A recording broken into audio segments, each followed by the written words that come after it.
All right, so I did just start recording. I appreciate that feedback, Brad. Content box, okay. Thank you very much.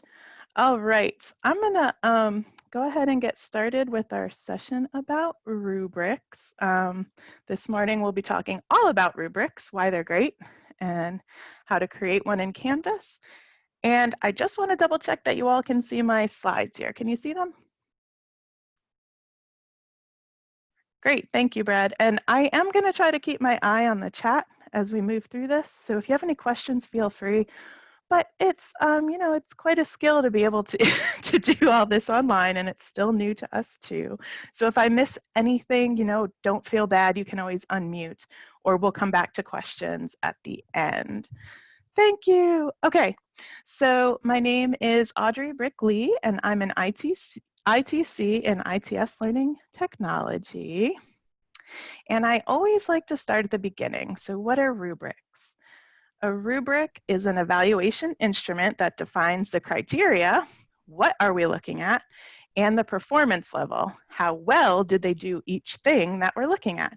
And they're also sometimes referred to as scoring guides or scoring tools. And just so that we're all on the same page, in this case, we're talking about these things on a matrix. So some people will write like a narrative about their grading criteria and call it a rubric, and that's okay. But in this case, we're talking about creating a matrix that kind of puts the criteria down the left and the rating scale across the top. And then in the table, we're going to describe the performance level for each criterion. And I have created an example for you to really show you what I mean by that. And if you've ever been to one of my sessions before, you know that I like to use baking as my pretend discipline, which is really actually instructional design. But that would be too meta, I think, to like make examples about instructional design when I'm talking about instructional design. And I used to do it actually, but now I use baking because it's something we can kind of all understand and not get caught up in those details. And so with the disclaimer that I'm not a professional baker by any means, but it is something I enjoy learning about. And so as I'm doing that in my free time, I'll often connect instructional design principles to what's actually happening with my learning as I go through that process, which is super geeky fun for instructional designers. And I will just quickly say that that picture is actually bread that I made last week, and I'm really proud of it. So let's say that my course is baking, and my assessment is that students are baking a loaf of bread. And I think I'm going to see if I can turn off that that chime, which I like generally because it tells me when people are coming or going, but I don't seem to have that option while I'm sharing my screen, so we'll just live with it. So let's say that my course is baking and my assessment is baking that lovely loaf of bread. And so going down the criteria on the left, the what am I looking at? As the instructor, I'm looking for taste, texture, and shape. And then along the top, I have my rating scale where I'm going to judge, how well did the student do each of these things. So looking at taste, we can see we can see at the mastery level, the bread is slightly sweet, has a light saltiness, and is nutty. And at the developing level, the flavor is off maybe, but still palatable. And then at the beginning level, it's intolerable, or I can also select this if the student just didn't submit anything. And these are this is like the rating scale I like to use for rubrics, because this kind of ties into the growth mindset that we want students to have for their motivation. So if they get beginning, they're not thinking, I'm a failure, I should drop out. They can see that their skills are still developing and track exactly what they need to work on to get to mastery, which really helps with persistence. But I've seen all kinds of things up there, different ways to describe those levels, and you can do what works for you. But the next level in designing our rubric is assigning points to those mastery levels for each criterion. So in my example here, the assessment is worth 100 points. So you can see I've weighted the criteria differently. Taste is worth the most points, 50 points. or 50% of the grade. And then texture is worth 30 and shape is worth 20. And then for the mastery level, if they've mastered taste, if it's slightly sweet, lightly salty, and nutty, they get all 50 points. If the texture is smooth, soft, and moist, they get all 30 points for that. And if the shape has a rounded top and is symmetrical, they get the full 20. And then I've defined lower points for developing and no points for beginning. And in my example here, it's somewhat simple for the purpose of our demonstration, but you can add as many levels and as many criteria as you need. And I will admit that this points part is the hardest for me. I'm not really a math person, and I have to play a lot here to make the numbers work out in a way that really reflects what I'm looking for. Like I go through scenarios, like if a student nails the taste and texture, but the shape is just okay, they'll end up with an 85, a B. And I will spend some time here making these numbers work out in a meaningful way, but you might find a better system for that. And if you do, I would absolutely love to hear about it. Okay, so moving on to why. And when you look at a rubric like the one we just saw, I think the reasons do become pretty apparent. It makes grading clear and transparent. Some people don't release their rubrics to students before the assignment is due, so they use it for grading, but they don't provide it to students. But I'm not a huge fan of that approach because the rubric really gives students so much information that helps them to be successful on the assignment. And then it also makes grading more objective. And I'm not going to lie, this can be difficult or uncomfortable as the instructor. Like in my own personal experience, when I first started using rubrics and I got to my absolute most favorite student who was a total superstar, it was really kind of painful to grade her because the rubric was keeping me objective. You know, the bread is symmetrical or it's not. And we're human, we're not always totally objective, even though we like to think we are. So this is just a really effective way of adding objectivity to our grading process. And then here's the magic, I think, at least part of it. It really shifts the focus from the instructor giving the grade to how the students have earned their grade. And this is nuanced, but it's important. Faculty who I've worked with to implement rubrics in the past have commented that the emails arguing over their grades almost went away, almost, because you know there are always going to be those few. And no, the rubrics are not available to students by default. We will look at that when we get into Canvas in a little bit, but no worries. Okay, so a rubric also provides students with specific and descriptive feedback while making grading faster. And we'll talk more about how that works in Canvas in a little bit. But one of my favorite parts as an instructional designer is that writing a detailed rubric can really help lead to course design improvements. So when you start writing your rubric and you really take the time to spell out the criteria, like what does make a great loaf of bread, and writing those descriptions, you might find this like one piece that you've defined in your rubric or described in your rubric is so important, but you know, I'm not really providing any materials or activities to support the achievement of that. Or how would they know that they're able to do these things successfully before that, you know, summative assessment? So maybe I need to add an activity where we're evaluating different bread samples together before they start working on that or something like that. So as you write your rubric, definitely like ask yourself, not only about mastery, what mastery looks like, but what am I doing specifically to support that? So it goes back to the learning outcome, right? This is what students should be able to do. And, you know, as instructional designers, we're always going to talk and bring it back to this.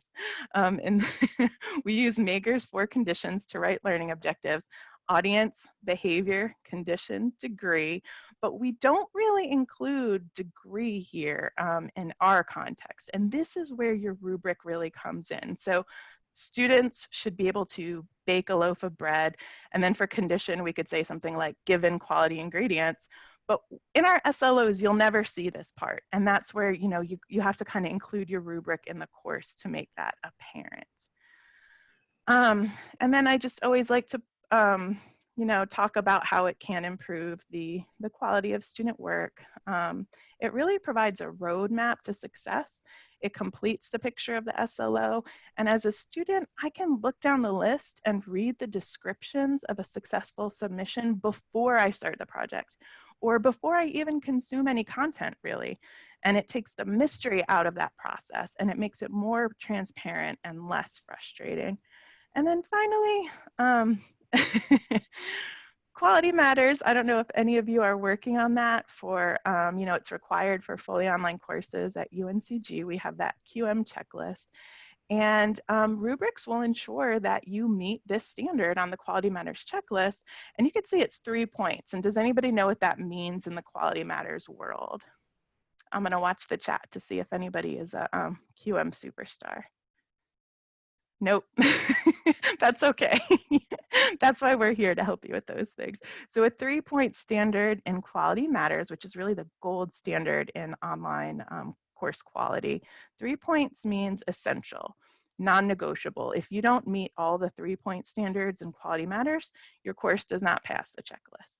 So this is just, rubrics are a great way to make sure that you're providing the specific and descriptive criteria for the evaluation of learners' work. And so, we're always going to recommend them. So now the part you've been waiting for, probably, the how. I'm going to crack open Canvas to demonstrate it for you. And I'm a little nervous about it, to be honest, because things never work right when you're in front of people. But this is really just my checklist that I've created, just to kind of make sure that I'm covering everything. Okay, so let me open my Canvas course here. Can you guys see Canvas now? I'm watching the chat. Okay, I got a thumbs up from Brad, thank you. So here is my Canvas course. And the first thing you're gonna do when you wanna create a rubric is go to Rubrics in the course navigation. And you might have seen, like, at the bottom of assignments, there's a little plus rubric button, and you can create your rubric there. But I have learned that this is really the best way to do it, because some people can run into some issues depending on certain things like your submission type and all of that. So it's great to start here on this rubrics link in your course navigation, which is still pretty new to being in Canvas. So once you go there, you're going to click Add Rubric, and you're going to get this little box pop up, and this is just the beginning of your rubric. And I'm going to go ahead and move my presentation over here so that I can just easily copy and paste my criteria, so you guys don't have to watch me. You don't have to watch me typing. So I'm just going to start by titling my rubric, and I'm going to call it the bread rubric. And then you can see, okay, I got a question from Doug. If you have a math stat class where the students are solving problems where there are clear and correct answers, what is the role of rubrics? So that's a great question. You don't have to add a rubric for content like that. And in fact, in Canvas, if you have those assessments in quizzes, you can't actually use a rubric for grading. So you can add a rubric to a quiz, but it's really more for your convenience for providing feedback, and you can't base the score. You can't base the score of a quiz on a rubric, whereas you can with an assignment or a graded discussion. Does that answer your question, Doug? It's not always, rubric is not always the answer to all your problems. Okay, all right. So after I've titled it, I can see that we have the criteria, and this is where our rating scale is going to go, and our section for points. So if you remember, my first criterion was what? Taste. And you can put a long description there, but I usually don't. I usually save my descriptions for the ratings. And then this was worth 50 points, and it is easiest to add that first, the points, before you start adding your rating scale. So for 50 points, we had our description. So I'm going to go ahead and add that here. And Canvas by default puts full marks here, but as you know, I like the term mastery. So I'm going to put that there. And we had 3, right? We had 3 levels, 3 performance levels. So I'm going to I'm going to click this plus here, and it's going to add one right in the middle there. And my title for that was developing. And my description was flavor is off, but still palatable. And then it kind of defaults like middle of the road, since it thinks, you know, it's halfway between 0 and 50. But for mine, I had 40 as the points there. And then for 0 points, that was my beginning. So I'm going to put beginning here. And that was 0 points. And then for my description, I'm going to put intolerable taste or no submission, and I'm going to update that. Now that is complete. That part of my rubric is complete. And what I can do is keep adding criterion as much as I need. And what I like to do is do my first one first and then duplicate it, because what that does, and I'll show you, it leaves all my stuff. So I don't have to type in mastery developing beginning every time. It just copies exactly what's there. And then I can go through and edit this. And this was only worth 30 points. And I'm going to show you, I didn't do what I said I should do, which was to change this first.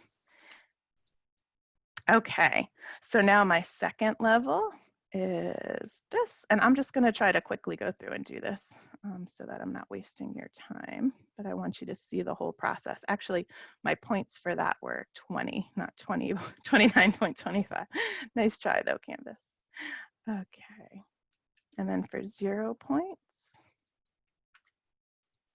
Okay, and then I'm going to do it all over again with shape. And that was worth 20 points. So now you can see I'm at 100 points here. So if I had left it, it would, you know, it would update accordingly. So you can always use that to kind of check yourself, make sure everything's adding up correctly. So for shape,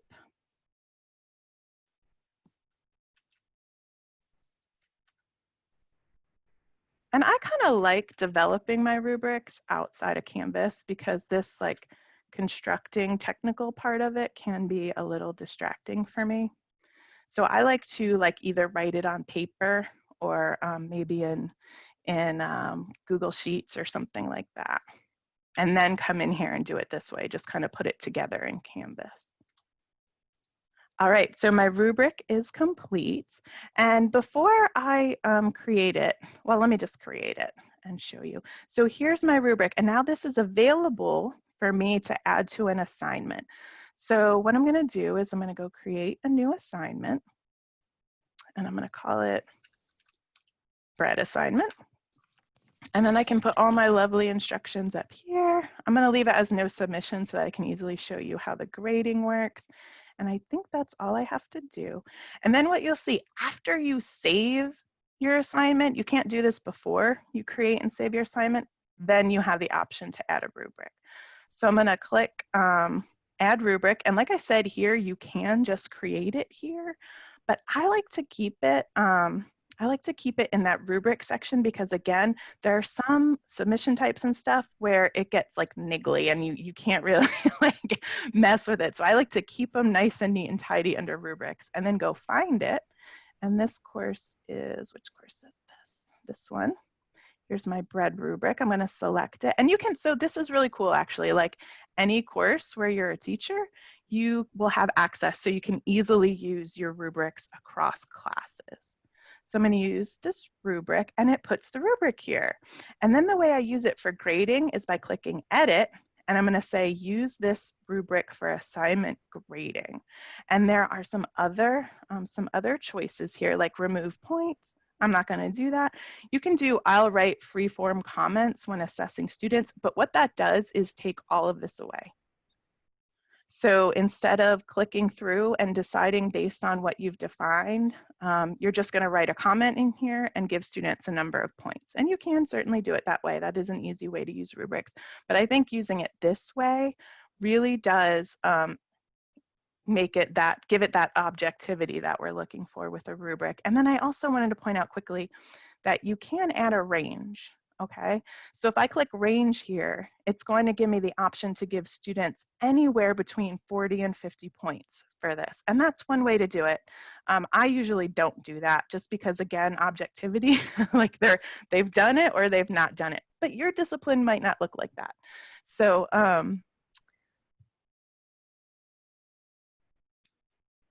okay, we will talk about that, Brad. I'm going to go on to the grading part in a second. Okay, so once you have it set, use this rubric for assignment grading. I'm going to click Update Rubric. Oops, you know what I did? Erased everything. No, I just didn't give, when I did my assignment, I gave it 0 points. So it wasn't syncing up. It was saying your rubric is for 100 points, but your assignment is worth 100 points. Are you sure this is what you want to do? And Canvas is helpful like that. It helps watch our backs. Okay, so now that I have my rubric attached, I can go to Speed Grader. So can you guys see Speed Grader? I think you must, because you've been following me so far. Thank you, Brad. Okay, so let's say, this student doesn't have a submission in Canvas because I'm looking at their, loaf of bread in front of me. What I can do now is I can simply give them a grade, or I can click View Rubric. And this is the best part of rubrics, in my opinion, from the instructor perspective, because while it does take some work up front to set this up, like we just saw, students are going to get this feedback from you if you grade with your rubric. So now I'm looking at this bread and I see they've mastered this, developing here, mastered that, student has a 90, and they get this feedback, right? So they get descriptive and specific feedback about where they went wrong, about how they earned their grade without you writing anything, right? With just those 3 clicks. But of course you can add comments. It's always great to leave some personal feedback. And a cool thing about Canvas, which you may or may not know, is that you can record, and it's using my snap cam. It might not let me do it because I'm using my webcam for Zoom, but you can actually, you can record audio or media feedback for your students. So I can sit here and record a comment that says, oh my gosh, your bread tasted so great and I'm so proud of you and all those things. And sometimes that can be really helpful, especially in the online world, because it's really intimidating if you've never met your professor in person, if you've never heard their voice or you don't know what they're like. Reading that feedback, it can be terrifying. And I'm speaking really from, I did my entire master's degree online and I'm doing my second online right now. And if you don't have that connection with your instructor, this part, like you'd kind of rather die than click it and read what your professor said, even if you got a great grade. So I think that, anytime you can bring yourself into your online classroom is so great and helpful. And I'm just gonna go ahead, now that I've saved that, I'm gonna go ahead and, where is it? I'm gonna log in as a test student, just so that you can see what that looks like. So do you guys know about Student View? Yep. One of my other favorite things in Canvas, getting to experience your course from the student perspective is so helpful. And so I'm gonna, you know what I didn't do? Let me go ahead and add grades to my navigation so that I can actually show you this. So you can see I have customized my navigation over here, which I think is also really helpful for students. And logging in as a student showed me, you know what I did? I didn't show grades for my students. So, so now I can do that as a student. So I'm gonna click in here and look at my bread assignment. Oh, it's not doing it for me. It did it in my other one. Let me go ahead and show you in my other course. I'm gonna log in as a student and see if it works this time. Yes, bread assignment. So when I practiced this earlier, it worked perfectly, obviously. But yeah, so as a student, when I log in to see my grades, I can come look at the rubric and there's my feedback. I can see exactly how I earn my grade. So this is what students see when you use the rubric to grade like that. Does that make sense? You guys have any questions about that? I don't know if that answered your question, Brad.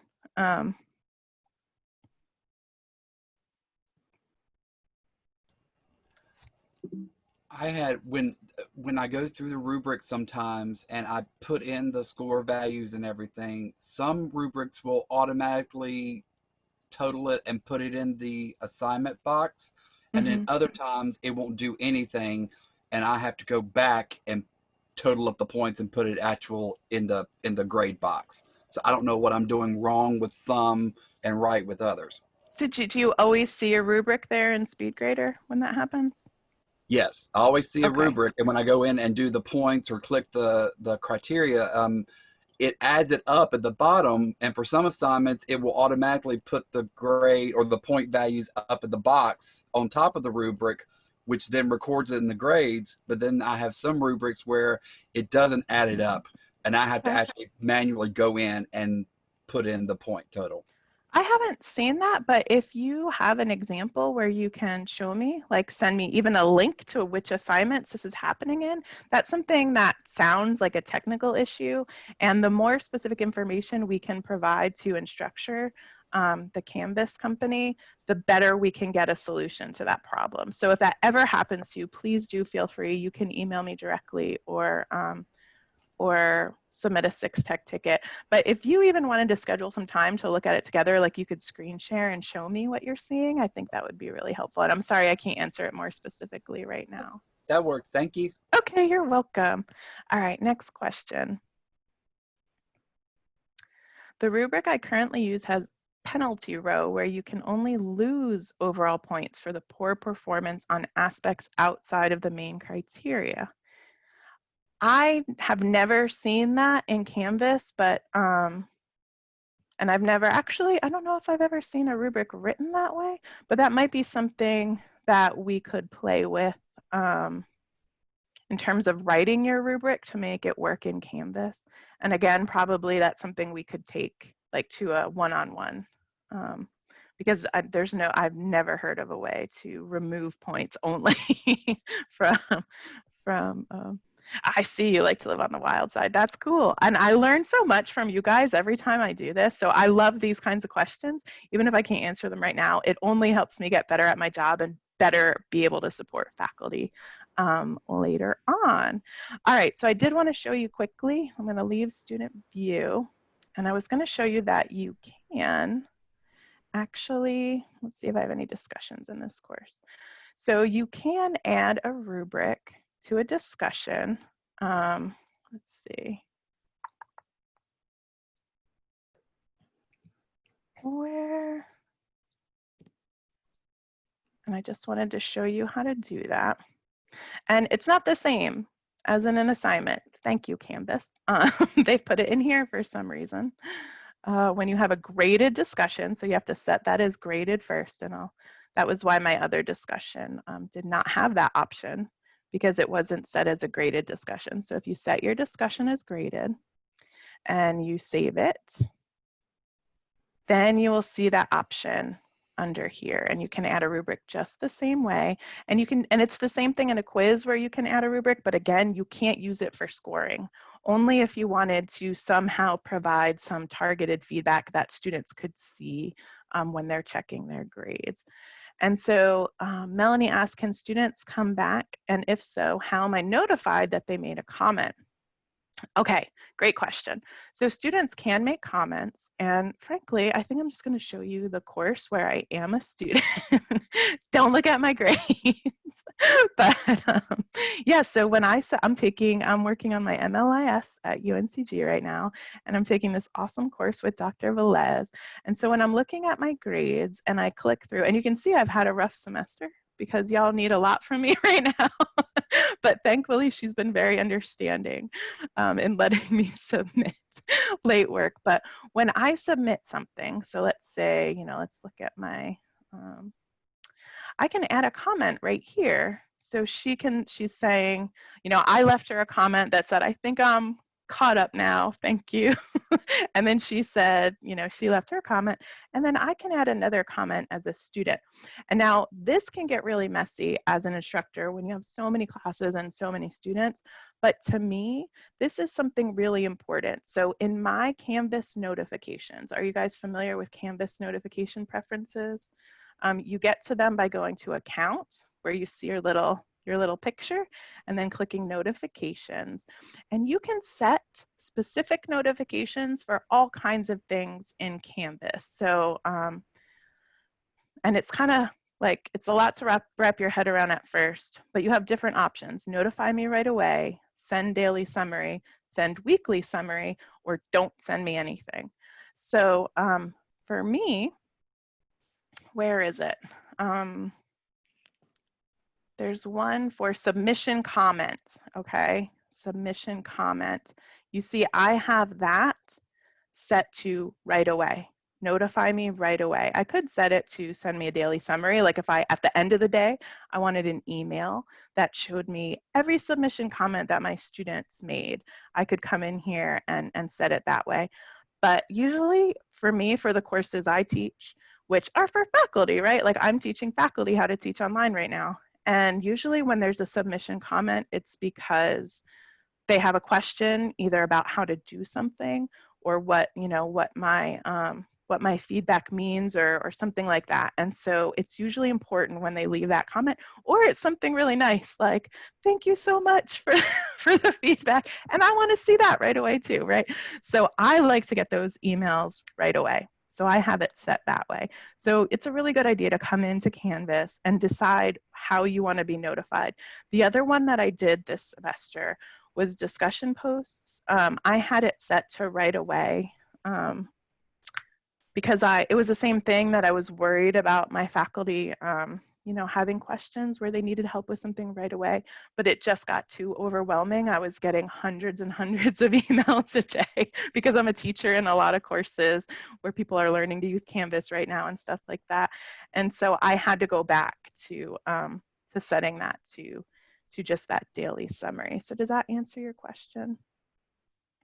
Does that help, Melanie? Thank you. Okay, great. So going back to my checklist of everything I wanted to show you guys. Yeah, so I think I've kind of showed you everything, except I did have a bonus, a little bonus tip, because we're talking about objectivity in grading, and especially right now where we're having all these like crucially important discussions about bias. I wanted to show you this great feature. So under settings in SpeedGrader, you can click options, and there's this awesome checkbox, hide student names in the SpeedGrader, right? What does that do? Why do you think that would help reduce bias? Right, so when I'm coming through my list, helps you focus on the work and not the student, exactly.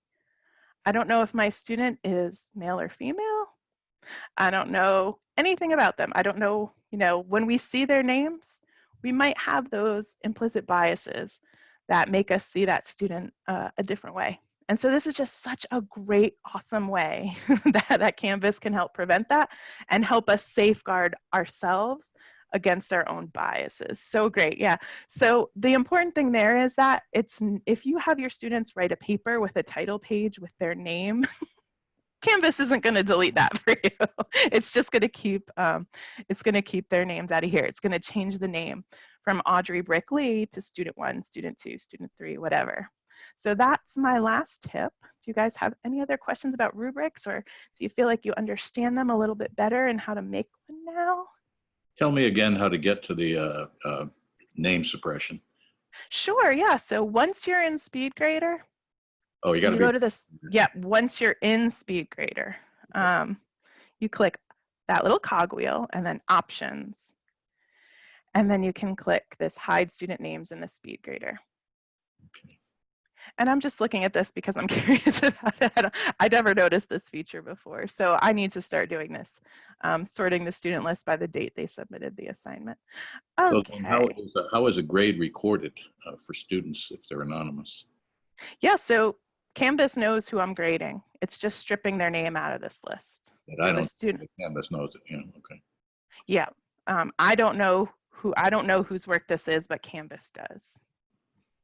Can someone with teaching assistant role create rubrics and use them? I believe I'm 99.9% sure that the answer to that question is yes, but I can look that up and get back to you.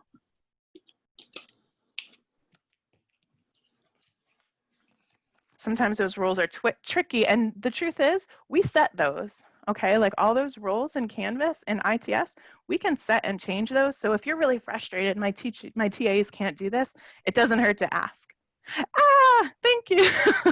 Thank you, Brad. All right, anything else before I sign off? I really appreciate you guys taking the time to come today. Thank you. Oh, okay. Yes, thank you. Let me answer that question about, and you guys feel free to bow out if you don't want to hear the answer to this question. But within your rubric, let's find it. Where did I have a rubric? So once I have the rubric attached, you're welcome, everybody. Thank you so much. Once I have a rubric attached to my assignment, we click edit, and there are these options down here. Oh,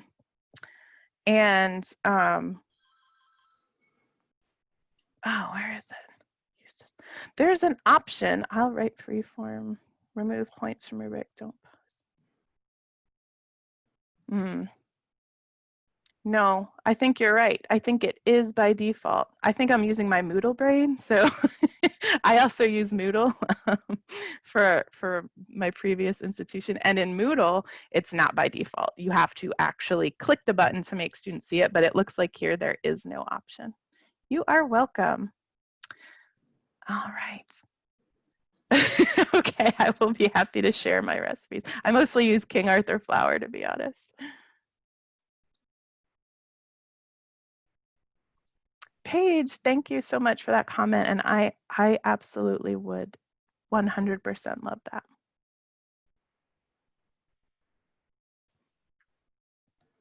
Thank you, guys. I hope you have a great day and a great weekend. You too. Thank you. I'm going to go ahead and end the session.